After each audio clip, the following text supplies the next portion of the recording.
Hello student, today we are discussing about the chapter number 3 of class 12th mathematics. Chapter name is matrices. As we know that matrices is the plural form of matrix.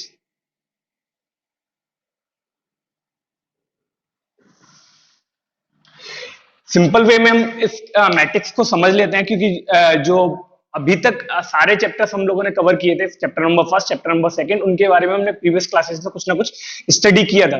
लेकिन chapter number third जो है matrix, इसके बारे में हमने previous classes में कोई study नहीं किया हुआ है।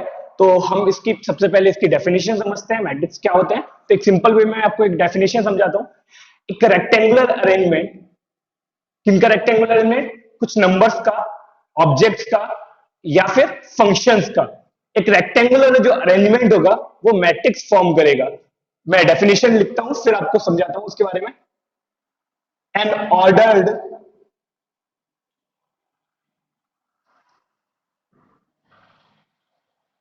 Rectangular array for arrangement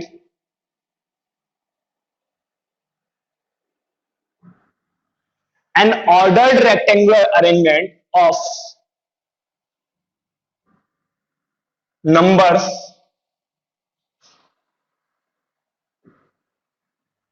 letters or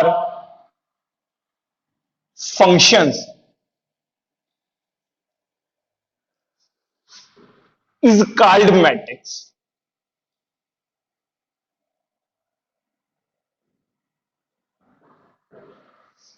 definition हम लोग क्लियर कर लेते हैं पहले।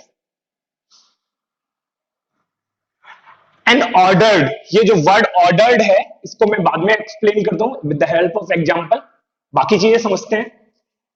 रेक्टेंगुलर अरेंजमेंट ऑफ नंबर्स, कुछ नंबर्स को अगर हम रेक्टेंगुलर वे में अरेंज करते हैं या लेटर्स को या फंक्शंस को, तो वो क्या कहलाएगा? एक मैट्रिक्स कहलाएगा। एग्जांपल के लिए मान लेते हैं हमारे पास कुछ 6 लेटर्स हैं, 1 2 3 4 5 6।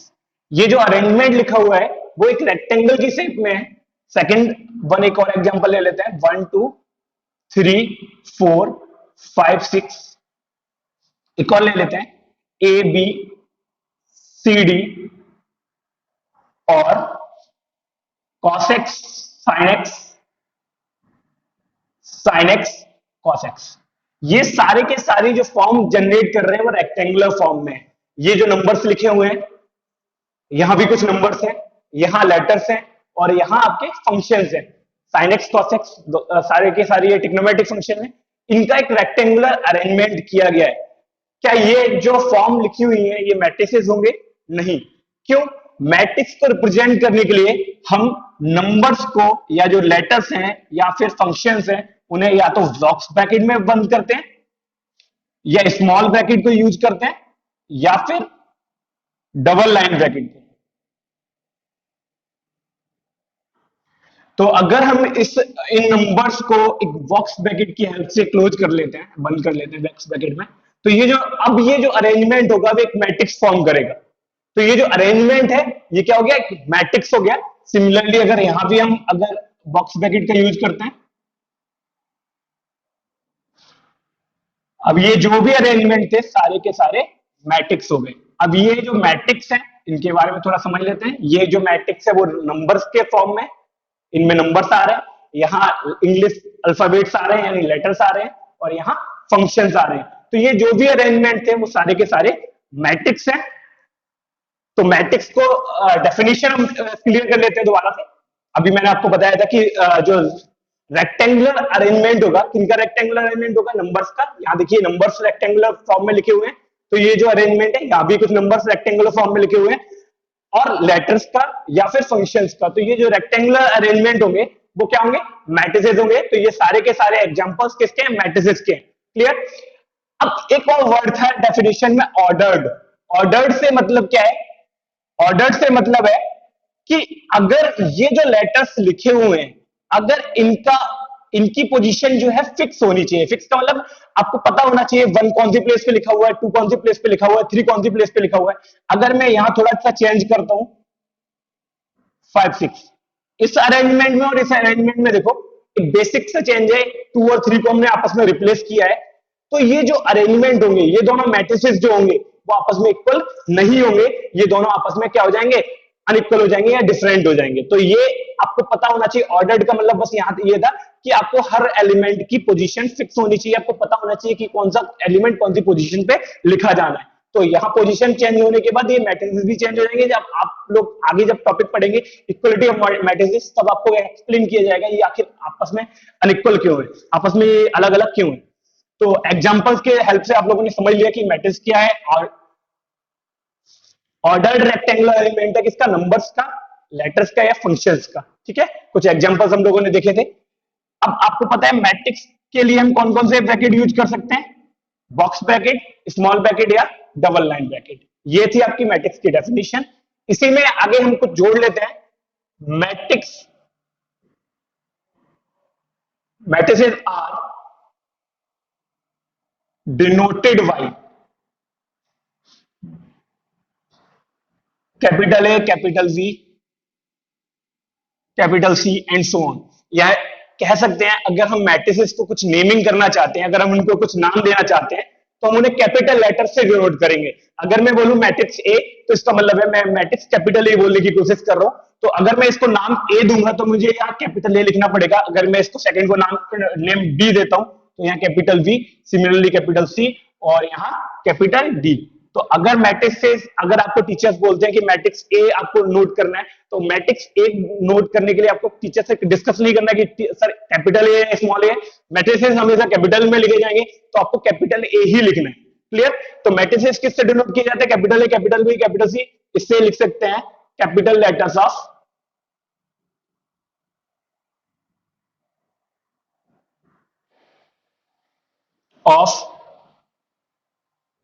English alphabets. तो मैट्रिक्स को किससे डिनोट करते हैं, capital letters of English alphabet. तो मैट्रिक्स की डेफिनेशन क्लियर हो गई। डेफिनेशन कवर करने के बाद हम लोगों को कुछ चीज नोटिस करना होगा कि ये जो मैट्रिसेस हैं, यहां आपने देखा कि ये जो फॉर्म है 1 2 3 सारी फॉर्म में अलग है। इसमें क्या है, 2 रो हैं। अब आपको कंफर्म करना होगा रो कौन से होते हैं। जितनी भी हॉरिजॉन्टल लाइंस होंगी वो रो होंगी। आपको दिख रहा है एक हॉरिजॉन्टल लाइन यहाँ ये बन रही है, दूसरी हॉरिजॉन्टल लाइन यहाँ ये है, तो ये 2 हॉरिजॉन्टल लाइन है, तो ये क्या होंगी, रो। तो यहाँ इस मैट्रिक्स में कितनी रो हैं, 2 रो हैं। 1 2 3 कॉलम है, हॉरिजॉन्टल लाइंस रो और वर्टिकल लाइंस कॉलम। तो कितनी रो है, 2 रो और 3 कॉलम। लेकिन इसमें कितनी है, 1 2 3 रो, 2 कॉलम्स, 2 रो एंड 2 कॉलम्स। तो आपने देखा कि तीनों की तीनों मैट्रिक्स के शेप और साइज डिफरेंट है। जैसे ही हम लोग अपने घर में रूम्स देखते हैं, तो रूम्स के शेप साइज डिफर होते हैं, तो हम कहते हैं उनकी डायमेंशन डिफरेंट है। यानी उनकी डायमेंशन, रूम की जो लेंथ और विड्थ को हम रिप्रेजेंट करते हैं, उनकी डायमेंशन से रिप्रेजेंट करते हैं। वैसे ही मैट्रिसेस में उसकी शेप और साइज को हम एक्सप्लेन करने के लिए उसे ऑर्डर बोलते हैं। तो हम लोगों को नेक्स्ट टॉपिक कवर करना है, order of a matrix.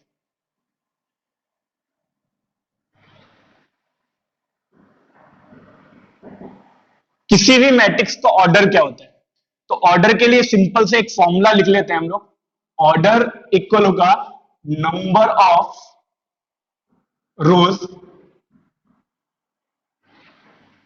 By number of columns.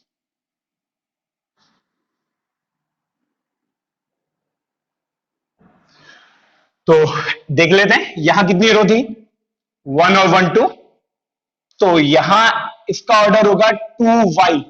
Columns कितने थे, 1 2 3, 2y3। सिमिलरली यहां 1 2 3 3 रो है, y 1 2 2 कॉलम्स है, 2 रो 1 और 1 2 कॉलम्स। सिमिलरली यहां भी 2 रो 2 कॉलम्स। तो ये क्या होगा, ऑर्डर ऑफ ए मैट्रिक्स। कुछ और एग्जांपल्स ले लेते हैं मैट्रिक्स के ऑर्डर को के लिए। एग्जांपल, कोई मैट्रिक्स लेते हैं 1 2 3। आपको यहां दिख रहा होगा कितनी रो है, जितनी भी आप हॉरिजॉन्टल लाइंस ड्रॉ करेंगे वो आपकी रो होंगी, 1 2 3 यानी 3 रोज और 1 column, 3 by 1। Next example, 1 2 3 4 5 6 1 5 2 1 2 3 3 rows और 3 कॉलम्स। तो order of a matrix clear होता है हमारा। ऑर्डर ऑफ ए मैट्रिक्स क्या होगा, number of rows by number of columns. Rows कितने हैं और कॉलम्स कितने हैं, तो ये हो गया आपका ऑर्डर ऑफ ए मैट्रिक्स। ठीक है, नेक्स्ट टॉपिक है हमारा कि मैट्रिक्स की जनरल फॉर्म क्या होती है। क्योंकि जब भी जो भी हम टॉपिक पढ़े थे, हम लोगों ने क्लास 10th में पॉलिनोमियल डिस्कस किया था, तो पॉलिनोमियल जब डिस्कस किया था तो हमने पॉलिनोमियल की जनरल फॉर्म पढ़ी थी। उसका रीजन ये था कि कितने टाइप के पॉलिनोमियल्स हो सकते हैं, यानी कितनी मैक्सिमम पॉलिनोमियल किस शेप में हो सकते हैं। तो यहां भी हम वही जो कवर करने जा रहे हैं वो मैट्रिक्स की जनरल फॉर्म पढ़ने जा रहे हैं, general form of a matrix. यानी अभी हम लोगों ने देखा है कि मैट्रिक्स अलग अलग फॉर्म में है, तो जनरल फॉर्म मैट्रिक्स की क्या होगी,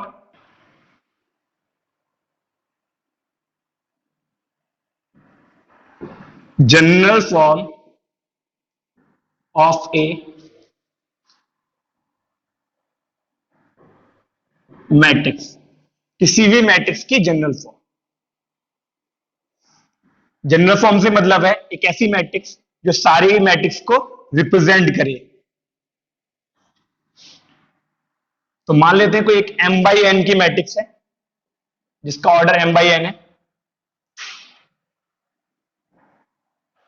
ठीक है, तो मैट्रिक्स के एलिमेंट को हम जनरली ए से लिखते हैं। मैट्रिक्स ए के एलिमेंट को हम ए से डिनोट करेंगे, नेक्स्ट एलिमेंट भी ए।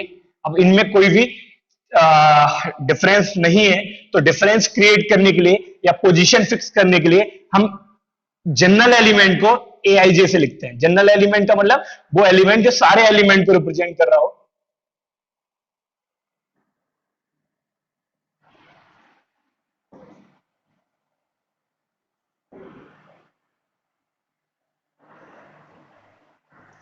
aij से लिखते हैं। आई यहां डिनोट कर रहा होता है वो कौन सी रो में लिखा हुआ है, जे बता रहा होता है हम लोगों को वो कौन से कॉलम में लिखा हुआ है। तो यहां जो आप लोगों को पता है, ये जो एलिमेंट ए है वो फर्स्ट रो में है, फर्स्ट कॉलम में है, तो इसलिए आई की जगह रो फर्स्ट है तो आई की जगह 1 लिखेंगे, और कॉलम भी कौन सा है, फर्स्ट है, तो ए 1 1 लिखेंगे। नेक्स्ट एलिमेंट, रो तो इसकी फर्स्ट है लेकिन कॉलम कौन सा है, सेकंड है, तो इसे A 1 2, next one A 1 3 and up to last A. Row तो फर्स्ट थी A1, कॉलम कौन सा है, लास्ट कॉलम है, और last column number of columns कितने थे, n, तो A1 n यानी nth column. Next one A21, region second row first column, A21 second row second column, A22 second row third column, A23 and so on A2n। Similar third row first column A31 32 3n and so on. Similarly last row में A, last row है, number of रोज कितने थे m, तो इसका मतलब ये mth रो होगी, am first column है am1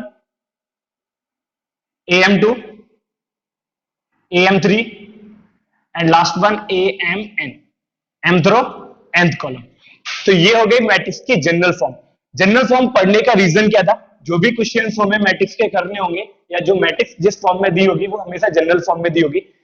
लेकिन जनरली क्या है, क्वेश्चंस, क्योंकि आपको पता है कि बुक्स में इतनी बड़ी फॉर्म हर क्वेश्चन में देना पॉसिबल नहीं है, तो बुक्स में जो मैट्रिसेस होंगे वो हमेशा किस में रिप्रेजेंट किए जाएंगे, शॉर्टेस्ट फॉर्म में। तो शॉर्टेस्ट फॉर्म भी हम लोगों को पढ़ना पड़ेगा। शॉर्टेस्ट फॉर्म से मतलब क्या है, मैट्रिक्स को, किसी भी मैट्रिक्स, ये जो मैट्रिक्स थी ए, इसको मैं शॉर्टेस्ट फॉर्म में रिप्रेजेंट करके दिखा रहा हूं। ए को हम लिखेंगे, इसके जनरल एलिमेंट को, इसके जो भी सारे एलिमेंट को कौन रिप्रेजेंट कर रहा था, aij। तो हम इसके जनरल एलिमेंट को बस लिख लेते हैं ए आई जे, और यहां इसका ऑर्डर कितने बाई कितने का था, m बाई n का। तो ये जो इतनी जो बड़ी मैट्रिक्स है, या कह सकते हैं जो जनरल फॉर्म है मैट्रिक्स की, उसकी शॉर्टेस्ट फॉर्म को हम इस फॉर्म में लिख सकते हैं। यहां m क्या रिप्रेजेंट कर रहा है, नंबर ऑफ रोज को। तो रोज कितनी है यहां देख सकते हैं आप लोग, m नंबर ऑफ रोज और n नंबर ऑफ कॉलम्स को, यानी ऑर्डर है इसका m बाई n का। और aij जो जनरल एलिमेंट है, वहां i किसको रिप्रेजेंट कर रहा होता है, रो को। तो यहां आपको पता है रो कहां तक ले सकते हैं हम, वेयर i, रो कितनी ली थी हमने, i की जगह 1 2 3 4 एंड सो ऑन m तक। तो i की वैल्यू कितनी हो जाएगी यहाँ, 1 2 3 एंड सो ऑन m तक। एंड j की वैल्यू कितनी ले सकते हैं हम लोग, j कॉलम को रिप्रेजेंट कर रहे हैं, तो कॉलम्स की जगह 1 2 3 एंड सो ऑन कहां तक, n तक, 1 2 3 एंड सो ऑन n तक। तो ये हो गई मैट्रिक्स की शॉर्टेस्ट फॉर्म। अब ये जो शॉर्टेस्ट फॉर्म थी या जनरल फॉर्म थी, इनसे क्वेश्चंस कैसे बनते हैं, आप लोगों को दिया जाएगा क्वेश्चन, आप लोगों को दिया जाएगा construct A matrix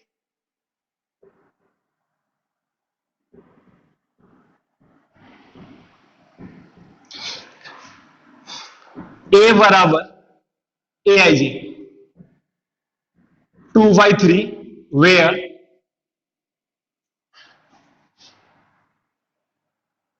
A I J is equal to I plus J by 2। आपको कंस्ट्रक्ट करना है एक मैट्रिक्स ए जिसका जनरल एलिमेंट ए आई जे है, और उसका ऑर्डर कितना रहना चाहिए, 2/3। सबसे पहले मैं आपको बताऊं कि ये जो क्वेश्चन दिया है उसमें जो मैट्रिक्स रिप्रेजेंट की गई है वो शॉर्टेस्ट फॉर्म में रिप्रेजेंट की गई है, लेकिन हमें क्वेश्चन को सॉल्व करने के लिए हमें मैट्रिक्स जो लिखनी है वो किसमें लिखनी है, जनरल फॉर्म में लिखनी है। कैसे लिखनी है, लेट करना है हमें ए को 2/3 की एक मैट्रिक्स बनाना है। 2/3 का मतलब है 2 रोज होने चाहिए, 3 कॉलम्स होने चाहिए। तो हमने A11 A12 A13, आपको पता है 3 कॉलम्स बन चुके हैं, 3 कॉलम चाहिए थे हमें। नेक्स्ट A21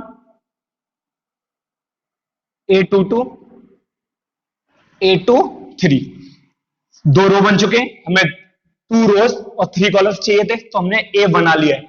अब लेकिन हमें पता है ए की जो फॉर्म है वो जनरल फॉर्म में लिखा हुआ है, लेकिन हमें ए की वैल्यू फाइंड करनी है। तो अगर हम ये सारे एलिमेंट की वैल्यू फाइंड कर लेते हैं, A11 A12 A13 A21 22 23, अगर इन सारे एलिमेंट्स की अगर हम वैल्यू फाइंड कर लेते हैं तो हमें ए की वैल्यू मिल जाएगी। तो इन सारे एलिमेंट की वैल्यू हम किसकी हेल्प से फाइंड करेंगे, A11 की हेल्प की वैल्यू किससे फाइंड करेंगे, aij की हेल्प से। कैसे फाइंड करेंगे, नाउ A11, आपको पता है aij, आई की जगह यहां कितना है, 1 है, जे की जगह भी यहां 1 है, तो यहां आरएचएस में आई की जगह हम 1 पुट करेंगे, जे की जगह भी 1 करेंगे, तो 1 + 1/2।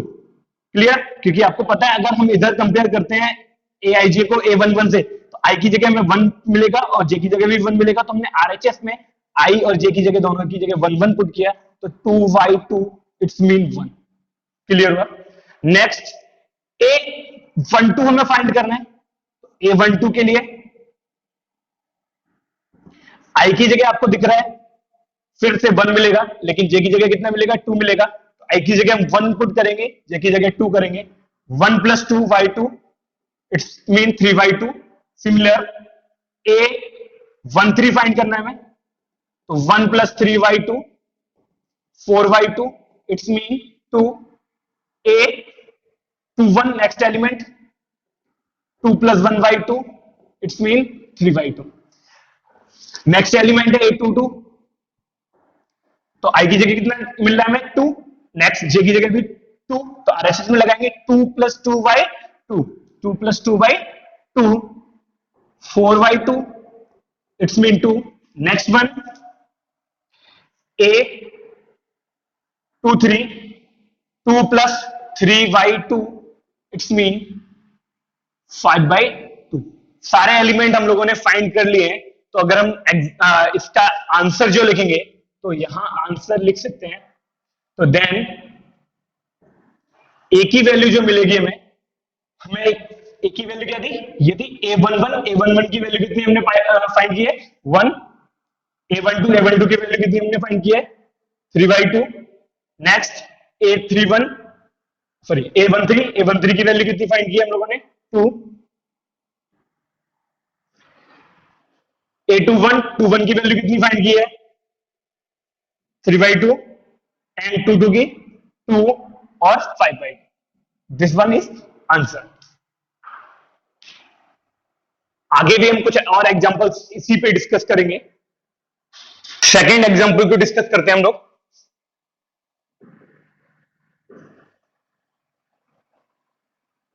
Construct A matrix of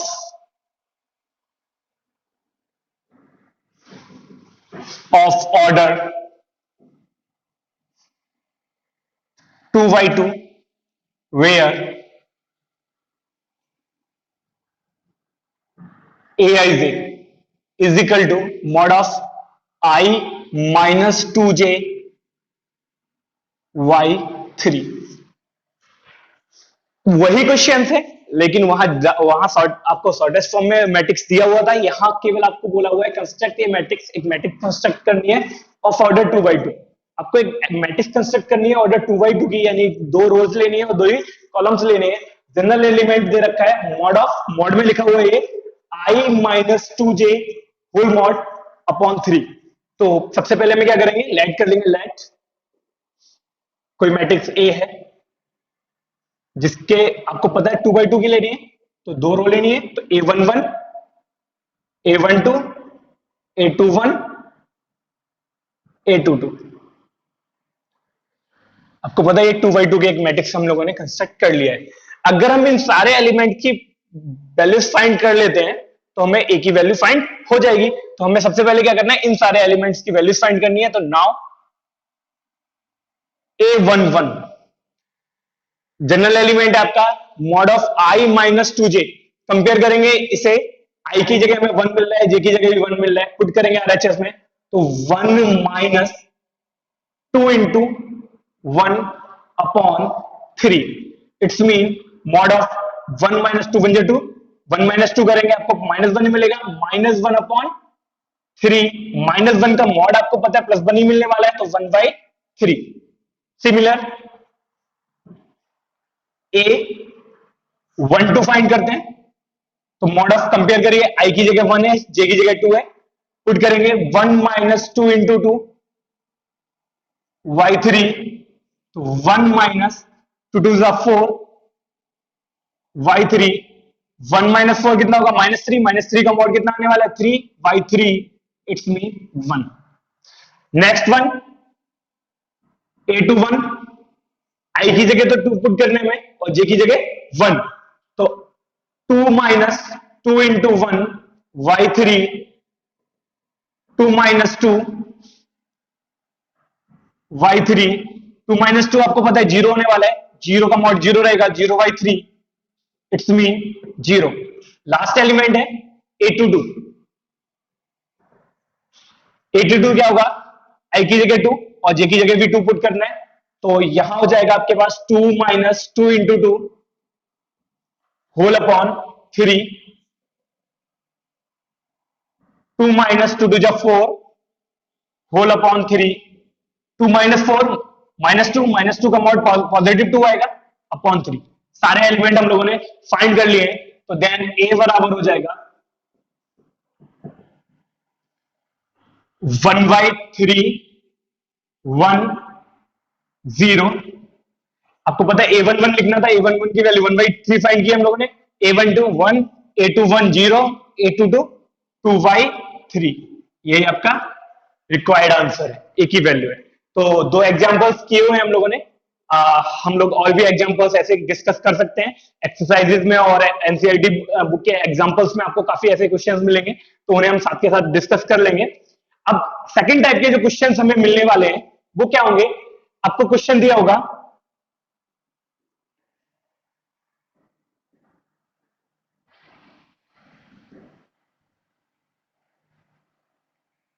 if a matrix has 12 elements, then find all the possible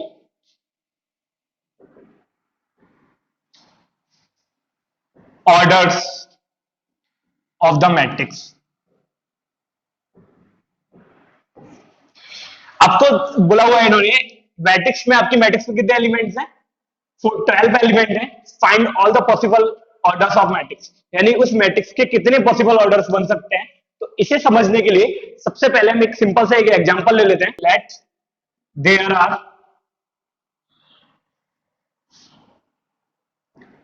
4 elements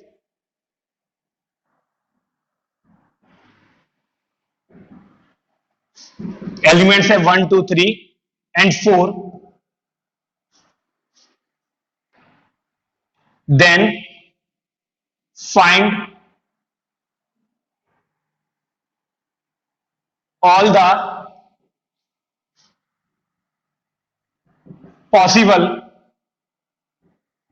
forms of matrix। कितनी फॉर्म्स की मैट्रिक्स बन सकती है, या कह सकते हैं कितने ऑर्डर की मैट्रिक्स बन सकती है। तो सबसे पहले हमने क्या किया, 4 एलिमेंट थे,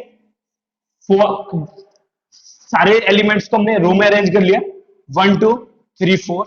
आपको पता है अगर हम यहाँ बॉक्स यूज करते हैं तो ये आपको पता है एक मैट्रिक्स बन गया। अगर हम 4 एलिमेंट ना लेके 3 एलिमेंट लेते 1 2 3 4 एलिमेंट आपको पता है यहां लिखना पड़ता, तो ये आपको पता है ये मैट्रिक्स नहीं बनेगा। अगर 3 ना लेके 2 एलिमेंट लेते 1 2 3 4, ये भी एक मैट्रिक्स जनरेट हो गया। 2 ना लेके अगर हम 1 एलिमेंट लेते तो क्या होता 1 2 3 4। हमने क्या किया था, सबसे पहले एक रो में सारे एलिमेंट अरेंज किए, चारों के चारों एलिमेंट एक रो में अरेंज कर लिए, तो आपको पता है एक मैट्रिक्स मिल गया जिसका ऑर्डर था 1/4 का। सेकंड में क्या किया हमने, एक रो में 4 एलिमेंट ना लेके 3 एलिमेंट अरेंज किए, तो देखा हमने मैट्रिक्स की फॉर्म नहीं हुआ। नेक्स्ट वन 2 एलिमेंट अरेंज किए, एक एलिमेंट कम कर दिया हमने, 2 एलिमेंट अरेंज किए, तो कितना बन गया, हमें एक और मैट्रिक्स मिल गया 2/2 का। और सिमिलर अगर हमने एक एलिमेंट अरेंज किया तो आपको पता है ये 4/1 का मिल गया। तो अगर हम इन ऑर्डर्स को देखें, या फिर हम अगर 6 एलिमेंट को भी अगर हम एग्जांपल्स लेंगे तो उसे ज्यादा जरूरी नहीं है, मैं आपको इसी से समझा देता हूं। अगर मैं इनके ऑर्डर्स को देखूं, पॉसिबल ऑर्डर्स क्या है, तो आपको दिख रहा होगा कि हमारे पास नंबर ऑफ एलिमेंट कितने थे, 4 थे। 4 एलिमेंट के मतलब 4 के फैक्टर्स क्या हो सकते हैं, 1/4 का हो सकता है, 2/2 हो सकता है। फैक्टर्स कर रहा हूं मैं 1/4, 2/2 या 4/1। तो ये पॉसिबल फैक्टर्स थे। आपने देखा यहां जो ऑर्डर्स हैं वही पॉसिबल जो फैक्टर्स हो सकते हैं वही ऑर्डर्स आ रहे हैं।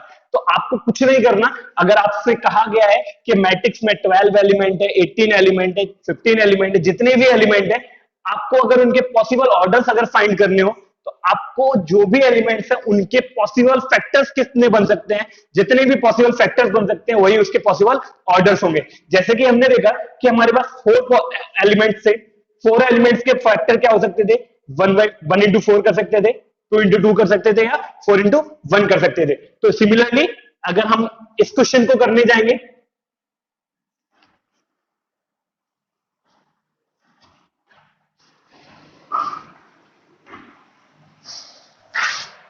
सबसे पहले हमें पता है गिवन क्या है, गिवन में है number of elements, number of elements कितने एलिमेंट्स है, 12 है। देन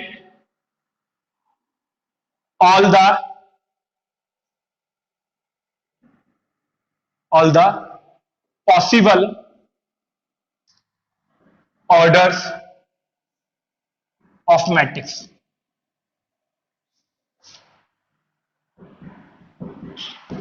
इज इक्वल टू, अभी आप लोगों को बताया गया था कुछ नहीं करना, जितने भी नंबर ऑफ एलिमेंट दिए हैं उसके पॉसिबल कितने फैक्टर्स कर सकते थे, वही पॉसिबल फैक्टर्स आपको लिखनी है। तो आपको पता है अगर आप इसे लिखेंगे 12 को 1 into 12 लिख सकते हैं, अगर 2 से डिवाइड करते हैं तो 2 into 6 लिख सकते हैं।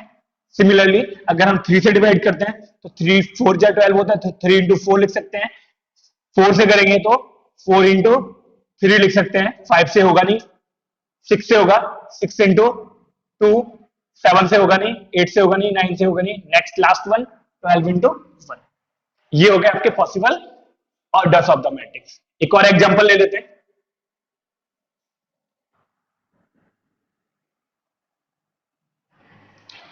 if a matrix has 13 elements, then find all the possible orders of the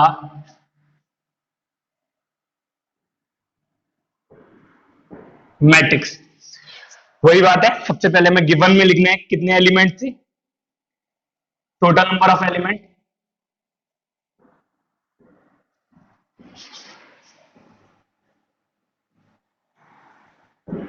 13 है, then all the possible orders of matrix. कितना पॉसिबल ऑर्डर्स होने वाले हैं सारे, आपको पता है 13 प्राइम नंबर है, किसी से फैक्टराइज नहीं होता, या तो 1 से होगा, मतलब 1 से होगा या 13 से ही होगा, 2 से डिवाइड होता है, तो इसे हम 1/13 या फिर 13/1 दो लिख सकते हैं। ठीक है, तो ये सेकंड टाइप के क्वेश्चन हैं, आपको दिया जाएगा कि इतने एलिमेंट्स हैं, उसको फाइंड करना है, आपको सारे पॉसिबल ऑर्डर्स फाइंड करने हैं, तो आपको सिमिलर ऐसे फाइंड कर लेने हैं।